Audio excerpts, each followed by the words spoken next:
Alright, I was wondering where I put this thing. Okay, I guess I'll just set that right there.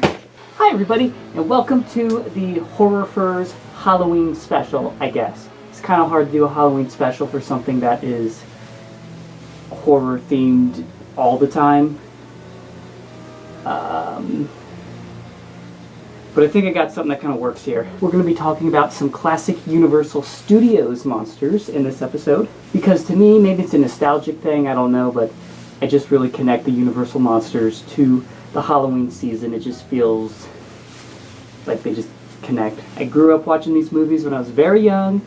It left an imprint on me. It's one of the main things that got me into, all this spooky crap, I guess. And luckily for me, some of these characters from these films fit the theme for this series, which is anthropomorphic animals within the horror genre. So I'll be talking about 4 different movies. So the first film I'm going to be talking about is The Werewolf of London. Botanist Wilfred Glendon is attacked by a werewolf while on an expedition in Tibet. And then, of course, once you're attacked by a werewolf, you become a werewolf yourself. And our main character, Wilfred here, is a doctor.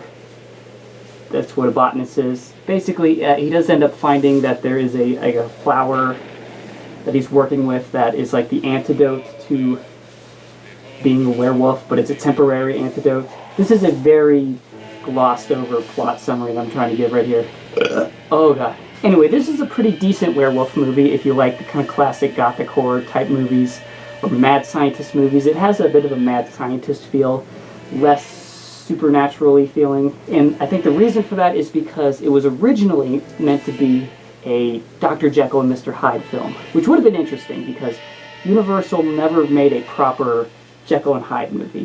They did a short silent film back in like the 1910s era, and they did Abbott and Costello Meet Jekyll and Hyde, which is more of a silly spoof on the character, but they never did a proper Jekyll and Hyde, which is like a classic horror icon that you associate with Universal monsters. But yeah, there was a different studio that did the kind of the classic Jekyll and Hyde movie. I think that's the one with the Frederick March in the lead role. I gotta rewatch my Jekyll and Hyde movies, it's been a while. Yeah, this is also notable for being kind of the first werewolf movie ever made. Technically, I think there were ones before it in the silent era, but those are now lost films and there's very little information about them. So if you want to watch the oldest existing werewolf movie, Werewolf of London, there you go. Second movie on the list here is the 1941 film, The Wolfman. Okay, this is one of the big major classics. I would actually say if you're trying to get somebody into classic horror movies, like maybe they don't really like black and white stuff or whatever, and you're trying to find movies to help them get into it, The Wolfman is definitely one of those movies that I would say is a good starter. I think the pacing is quick enough, there's enough action, pretty cool monster. It's good enough that you might be able to sway them.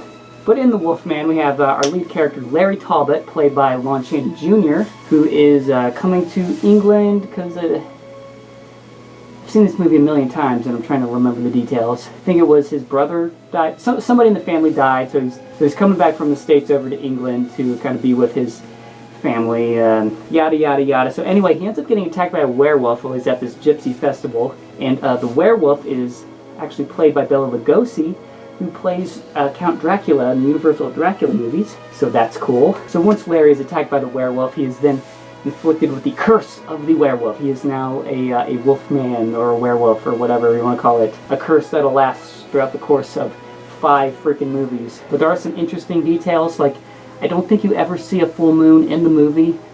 It is part of the lore that the full moon transforms him into the Wolfman, but you never see the full moon. There's also the aspect of Larry Talbot turns into a kind of anthro, half-wolf, half-man, where Bela Lugosi's werewolf transformation, he turned into a full-blown wolf. That's never explained. I don't know, I like to think that there's just different species of werewolves, and maybe depending on your genes or whatever, I don't know.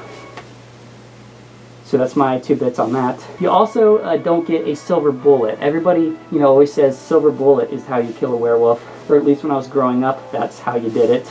But if you watch enough werewolf movies, you do realize it's pretty much just anything silver. And even then, some werewolf movies don't recognize the silver part of the mythos. In this movie, he is not killed with a silver bullet. It's a silver something. I guess I won't spoil it.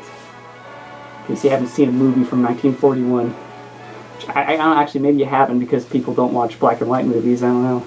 Next one on our list is another great classic that I would actually recommend as a starter if you want to get somebody into classic black and white movies, and that is The Creature from the Black Lagoon. In this one, we basically have what kind of scientists are they? Like, I don't know, I don't think they're archaeologists. It's like, they're like fish people. Whatever, we're just going to say scientists. I don't know of technical terms here, but basically this guy finds a fossilized claw of this half-man, half-fish creature. So he ends up organizing an expedition to find the rest of the fossilized creature. But they don't seem to have any luck. However, what they do run into is a flesh and blood half-man, half-fish creature that is still alive in the modern age. For some reason, that's never really explained, and I kind of like that aspect. It's a little spooky. Okay, they found this one thing that's fossilized, but then here's a living one. What? That's weird. And our half-man, half-fish is, of course, the creature from the Black Lagoon, also known as the Gill Man. And this creature just looks amazing for, I think the movie came out in 1954, roughly around that time. Most 50s monsters, they're very bulky, or they're very, like, when they bend, you can see the rubbery wrinkle. It just looks bogus. Humble efforts for limited budgets and learning these things as you go along, but the creature from the Black Lagoon, they put like the best creative team to work on this one. The creature was designed by Millicent Patrick, I think was her name. I think she designed a few other monster type creatures for Universal. She never really got proper credit for it because of sexism, and that is bullshit. But nowadays she's starting to get the credit she deserves. I wish she could have got it more when she was still alive, but she did an amazing job designing this thing. One of the best monsters in cinema history. Then we have Rico Browning, who plays the creature during the underwater shots, and he's just fantastic. I mean, what an undertaking to wear a full body costume, holding your breath underwater to get all these shots, and move just so gracefully. It's very cool to just watch him swim about. And then he was played by a different actor, Ben Chapman, for the on-land scenes, because this was a very demanding role. I mean, when you think about it, like full rubber costume, inland, underwater. Yeah, they kind of had to split it up. But both guys did a great job. Just one of the coolest monsters in cinematic history. I could ramble about this all day. But I can't because we got one more monster to talk about.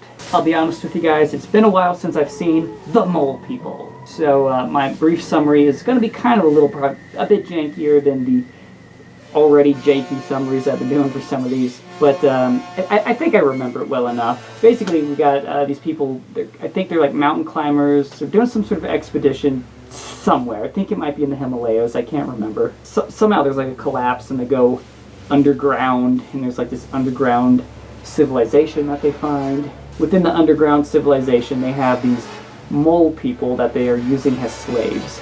This one's definitely a little different from the other movies because instead of one monster causing havoc, we have a whole species of these creatures, and they're kind of like not the focal point of the movie, if I remember right. Like, they're in it, they're pretty cool, but like they're not like the main point. Like, there's a lot more going on with the people that were on the expedition and the underground people that live underground and stuff. You can probably tell at this point that this is where me not rewatching the movie is being an issue. But basically, the people that were on the expedition, the underground people, think that they are gods from above. So they're kind of like worshiping them and doing whatever they want until it ends up being proven that they're not gods, and that causes some drama. So there's all this stuff going on, but there's also the mole people. The mole people are these half-human, half-mole creatures that are being used as slaves to harvest mushrooms.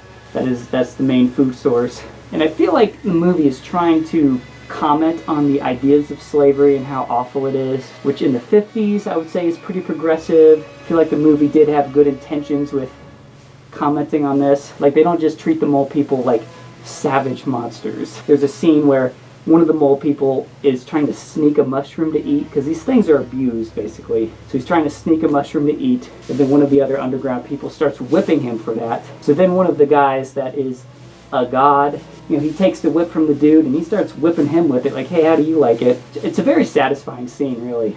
But it kind of just makes me think maybe the mole people are being used as like a metaphor for like a minority that is treated poorly, and like, yeah, they're different from you, but doesn't mean you have to treat them like trash. I think the movie was trying to do something like that. It's a pretty good sci-fi story.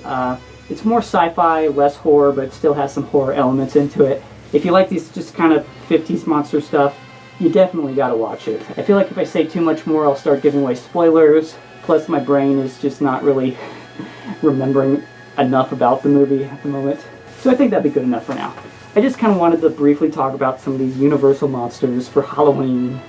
Get my spooky little witchy costume on. Yay! So yeah, thanks for watching. Thinking of what outro, I guess I'll just tell you to like, comment, and subscribe.